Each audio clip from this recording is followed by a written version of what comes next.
আসসালামু আলাইকুম। খুব ইমার্জেন্সি কারণে হঠাৎ করে ফেসবুক লাইভে চলে আসা। দেখতেই পাচ্ছেন আমি আসলে আহ, জামা কাপড়ও পরি নেই, আসলে জামা কাপড়ও পরার সময় হয়নি। খুব গুরুত্বপূর্ণ একটা বিষয় মানে বিষয়ে কথা বলার জন্য মূলত আজকে লাইভে আসা।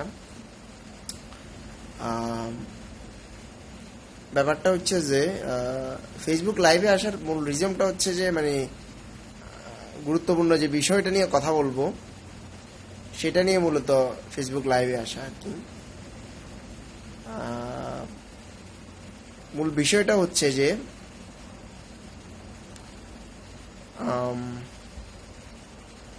মূল যে মানে যে টপিকস নিয়ে ফেসবুকে আলোচনা করব, যে এই বিষয়টা নিয়ে আলোচনা করব, সেটা হচ্ছে যে আচ্ছা থাক কালকে বলবো।